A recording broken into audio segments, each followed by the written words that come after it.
Hey everybody, it's Kelly. Welcome back to another episode of Ask a Therapist.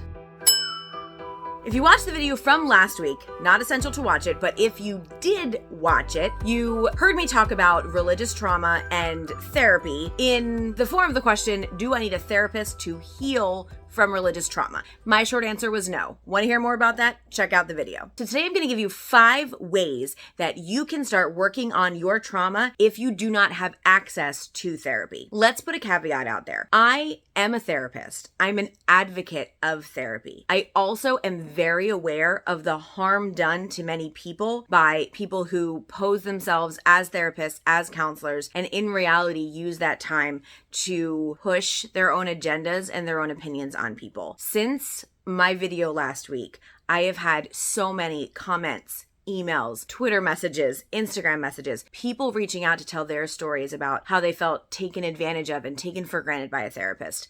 And I can't take that away, but I can tell you didn't deserve that. When you walk into a therapist's office, you deserve to be heard, you deserve unconditional positive regard, and you deserve to be supported. It is never the therapist's job to tell you what to do or to try to sway you in any direction. And I am sorry that happened to you. For some people, especially religious trauma, is so hard to walk into a room and talk to someone about. People might have no idea what you're talking about. People might be steeped in their own religious trauma. Religion and purity culture and the understanding of this hierarchy of value of people is so steeped into so many cultures in our world, most especially the American culture. We as a culture are told to disengage from our emotions. We are told to ignore what our bodies are telling us and push through, power through, work through something. And that is where your value is in your doing. When you're dealing with a traumatized psyche and trying to go about your day, it is that much harder to push through. Also, caveat, I don't think we should be pushing through things. I think when our body tells us to stop something, we should be stopping. When we need rest, we should be resting. Listening to your body and trusting it is your first step to feeling whole.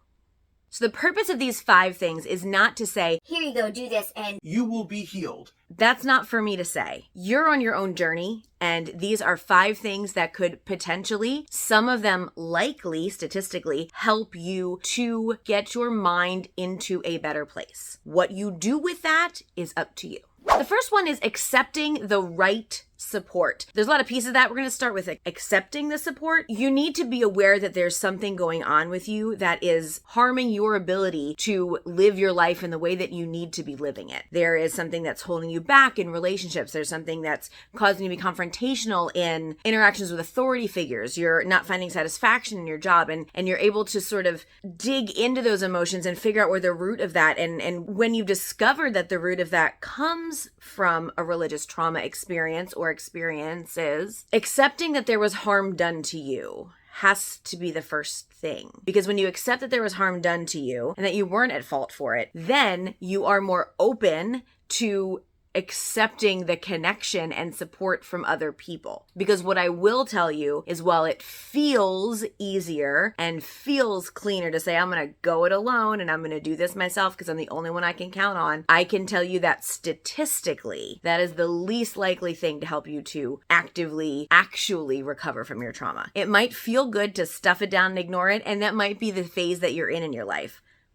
Sometimes we have to do that for a little while, but never addressing it also means never really healing from it. But that's also your choice, honestly. So accepting support means knowing that there was a problem and knowing that you need to lean on other people in order to get to the next phase of that. And the right support is, it might not be your best move to go to a therapist who is not schooled in this, or it might be your best move to go to a therapist who has 0 religious background. The right support is the right support for you. And you're the only one who knows that. No one can tell you what it is that you need. It really has to come from you, because part of this healing is taking back your power. Number 2 is connecting with others. There are support groups out there. There are many support groups. They're on Facebook. They're on Discord. They're in person. There are groups out there where people are working through recovering for religious trauma. Caveat about group therapy. I love group therapy. I love it. It ended up being one of the worst grad school experiences, but also the best, because I realized in that experience, once I kind of worked through all of it, that it was everything that I was looking for my clients. Doing groups is about getting people together that have had similar emotional experiences and allowing them to work that through together in support. I'm not the only one who has felt alone. I'm not the only one who has felt scared. I'm not the only one who's angry at this thing and these other things that were done to me and to people I love by people that I thought loved me. People think group therapy is a bunch of people sitting around bitching about things. That's not what it is. When we meet one another in our emotion, when we meet one another on that plane of like, I might not have experienced what you experienced, but I know that emotion. I know what it feels like to be alone. I know what it feels like to be scared, and I can get there with you. And all of a sudden, it's not quite so scary. Because you're not alone. Physical movement. Scientifically proven, there have been improvements in people's PTSD symptoms when they exercise. That doesn't mean you have to go to the gym. It doesn't mean you have to go for a run all the time. You can run a 5K if you wanna, but also just move your body more. Get up every 30 minutes at work and walk around your desk. Stretch more. Release your muscles. Because your muscles, when they change from sitting to standing, from standing to laying, whatever it is, they need to move. Your body is made to move. So get out and take a walk. Go mountain biking. Find a friend who has a boat or take your boat. Get out on the water. Be outside if weather permits and your disposition permits. Moving around, connecting to nature, which I know sounds so hokey to some people, but just being in a different space that's not sort of a caged man-made space does actually connect you better with your body. And that's where we're coming back to, y'all, is connecting with your body is key to this recovery. Our next one is we're going to work with, not against, our emotions. When you experience a negative emotion, what do you do with it?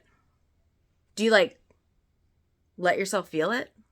Or do you stuff it back down because it's not the time and you don't want to feel anything negative? So you go to frustration or anger, or you ignore things as long as you possibly can before they explode inside of you. Working with your emotions puts trust back in you. One of the hardest things to pull apart with religious trauma is that when you are part of a religion, especially a Judeo-Christian religion, that tells you that you are not to be trusted and that this higher being is to be trusted, but nothing that you think or feel or experience is real unless you can make a case for being told it by them. You stop trusting yourself then, right? The things you want are bad because you have a sinful nature. And the ways you want to do things are wrong because the church hasn't been doing that for the last 200 years.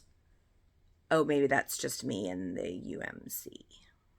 Working with your emotions, experiencing them when they come up in you. Like, I'm in a situation, I feel frustrated. Give yourself a minute and go, that's frustration. I wonder what I'm frustrated at. Is there a feeling underneath it? Is there a reason for it? Is it deflecting something? Or is it because my boundaries have legitimately been breached in a conversation with someone? Those questions, being curious about your emotional responses to things, will again get you back in touch with your body and back in touch with your emotions, and therefore back in touch with who you are at your core, not who these religious entities have told you to be. And our fifth one is all about self-care. First of all, you need to take breaks. Even in conversations with people you care about, take breaks. Drink some water. Moving your body like we talked about before. Taking a break from anything that you're doing ensures that you're able to sort of reset your emotions and be in control of your body and your words when you go back into a situation with someone. Take breaks when you feel like things are becoming overwhelming. If you're in a crowd and you feel stressed and you don't know why, don't convince yourself to not feel stressed. Talk to yourself about safety. Remind yourself that you're safe and that you're in control. And if that doesn't work, take a break from the situation. Get somewhere by yourself for a minute or two so you can breathe. You are never required to stay in a situation that is escalating you. Yoga, mindfulness, meditation. There are apps galore out there, y'all. There are YouTube videos. How about that? That'll tell you how to do meditation, how to do mindfulness, how to do yoga. Now, small caveat about meditation. Meditation can be problematic for people who have undergone trauma. Because sometimes when you quiet your mind, that's when all the stuff that you've kind of stuffed down starts to come up. So I would advocate for, if you're going to do meditation, do that with someone else, a trusted person. Have people around you, maybe a couple of you do it together, just so that you know you're grounded and you're safe. And if it feels like too much, just stop. Just stop. Yoga goes back to the moving of your muscles, the moving of your body, and strengthening your core and getting yourself grounded in who you are. Mindfulness is always important. One of my favorite mindfulness exercises right now to assign to people is about the 5 senses. And you take a day each. So day number 1 would be touch. And you just, with consent, touch anything you can. Okay? Like, oh, this pillow, that's really soft. I would be touching everything if my day was touch. And then the next day is taste. Be aware of the taste you have in your mouth. Be aware of all of the flavor profiles of everything you eat that day. And the next day, sight. What do you see? What kind of colors can you see? What do you have around you that you've never noticed before? Or what in your general aesthetic or your general area is less than pleasing to your eye? And then, I don't know, take care of that. Spend a day dedicated to each sense and then do it again. When you do that, you will over time become more familiar with your senses. You'll become more familiar with the ways that your body is trying to get your attention, which will then, with time, lead to a decrease in anxious feelings, anxious thoughts, often anxiety episodes. When you are putting margin in your life and connecting with your body and connecting with your breath and really just moving about the world as though you have the right to take up space, that does help to heal. There's a pretty common misconception about the healing of trauma that you need to relive it and re-explain it in order to heal from it. It is true for some people. Some people need to tell their story in order to feel like they're healing. So many of you have told bits and pieces of your story on this channel over the years, and it's amazing to be part of a space that people feel so comfortable in and safe in that they can share those things that have happened to them. And I know when other people read stories about what has happened to people and they say, wow, I see myself in that, or I see this experience in that. And you never even know how many people it touches because not everybody says anything about it, right? The act of healing is a process. It is not a destination. And it's okay to take your time. Maybe you tell your story, maybe you don't, maybe you tell it in bits and pieces here and there. Maybe you wait until you're at a certain point and you, I don't know, write it all out and put it out there for people to read. I don't know. Whatever it is that you need to do is what you need to do. The whole point of this video is there are things that you can do to help yourself to heal. Again, as a therapist, I feel like therapy is a great option, but I absolutely understand why that's not an option for people. Even if you haven't had traumatic relationships and interactions with therapists, therapy is not financially accessible to everybody or location accessible to everyone. You might not have a therapist in your area that is able to walk you through what you need walk through. That's where some of these options come in. That's it for today. Thank you so much for being here. I will see you all next time. And until then, take care of yourselves and each other.